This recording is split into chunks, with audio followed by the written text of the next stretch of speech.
দিলো গৈছো সোনকালে নহলে ঠাণ্ডা হৈ যাব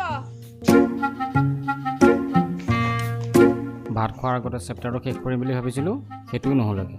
ভাত খাবলৈ গ'লে এতিয়া চুবাবও লাগিব গিলিবও লাগিব যে কৰোঁ নহয়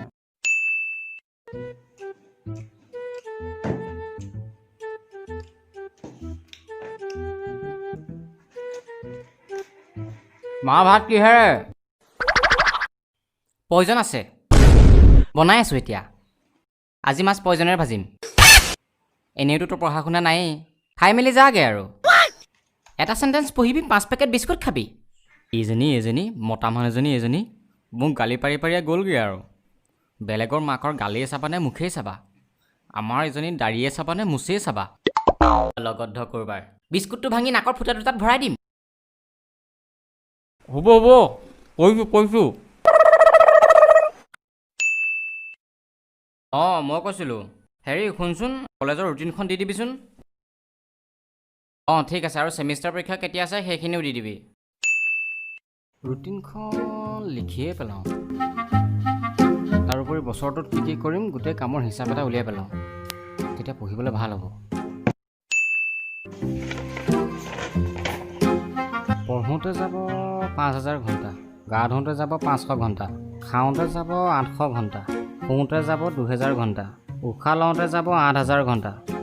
আৰু উশাহ লওঁতে দেখোন বহুত সময় গৈছে ইমান সময় নিব নোৱাৰি ইয়াৰ পৰা অলপ সময় মাইনাছ কৰি পঢ়াৰ লগত যোগ দি দিওঁ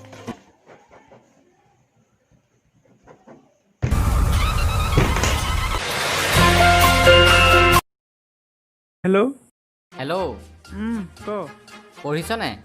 নাই পঢ়া নাই এফালে যাবলৈ ওলাইছোঁ মই এবাৰ বেয়া পঢ়িছোঁ ভালেই কৈছে পঢ় এবাৰ কেমেষ্ট্ৰি পৰীক্ষা মই ফালি দিম সেইটো পৰীক্ষা হৈ গ'ল নহয় কি কেতিয়া হৈ গ'ল সেইটো পৰহি হৈ গ'ল ইয়ে গমেই নাপালোঁ দেখোন বেছিকৈ পঢ়িলি যে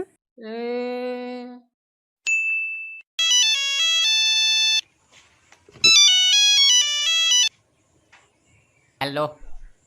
ছাৰ মই প্ৰতিমে কৈছোঁ কোৱা মানে ছাৰ আমাৰ chapter number 4 question number 5 5A যিটো কুৱেশ্যন সুধিছে তাৰ অকল আনচাৰটো বিচাৰিছে কিন্তু তাৰ যিটো অংক কৰাৰ প্ৰচেছটো সেইটো অকল চেপ্টাৰ নম্বৰ 3 আছে কিন্তু সেইটো তাৰ চেকিংটো শুদ্ধ হয়নে নহয় সেইটো অকল চেপ্টাৰ নম্বৰ 6 আছে গতিকে ছাৰ যদি অংকটো অকল আহে তেনেহ'লে 3 4 6 চেপ্টাৰকেইটা ইনক্লুড কৰি লিখিব লাগিব নে নাই অকল আনচাৰটো লিখিলেই হ'ব ৰ'বা মই চাই দিছোঁ ৰ'বা তুমি কোনকেইটা চেপ্টাৰৰ কথা কৈছা মই দেখোন পোৱাই নাই নহয় ছাৰ মই এইটো ছেমিষ্টাৰৰ কথা কোৱাই নাই মই নেক্সট ছেমিষ্টাৰৰ কথাহে কৈছোঁ এইটো ছেমিষ্টাৰ মোক শেষ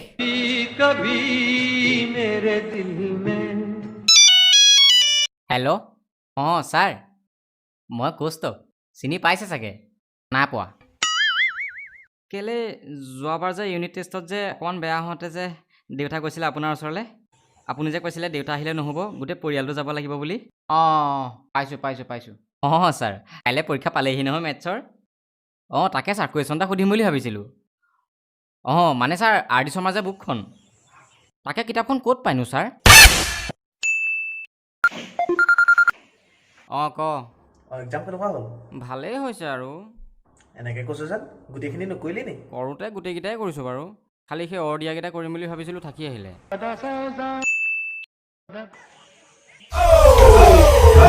পৰীক্ষা কেনেকুৱা কৰিলি মানে ফালি থৈ আহিছোঁ কিমান পাবি 33 মাৰ্ক কৰি থৈ আহিছোঁ 30 হাফ পামেই আফটাৰ অল মই কৰিছোঁ না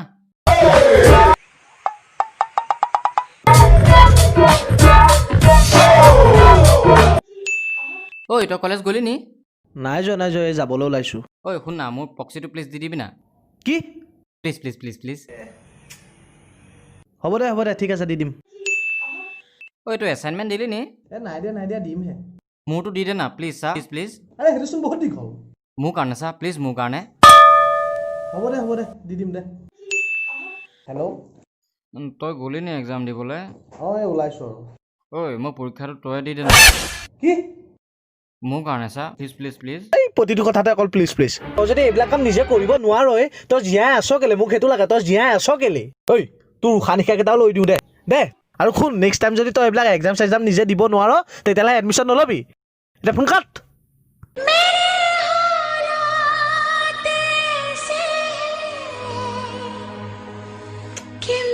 कुछ कर नहीं सकती। হেল্ল' কেনেকুৱা হ'ল তোৰ না ইমান ভাল নহ'লে অঁ তই কান্দিছ কেলে বেয়া হ'ল নি 97% পালোঁ। এইটো 150 মান এক্সপেক্ট কৰিছিলে হ'বলা লোকৰ কথা যে সুধি আছ নিজৰ কেনেকুৱা হ'ল তই কি টপাৰ হলি আৰে পাছ কৰিবলৈ 1 নম্বৰ কমিলে যোৱাবাৰ 5 নম্বৰ কমিছিলে যোৱা ভাত বনোৱাগে ৰক্ষা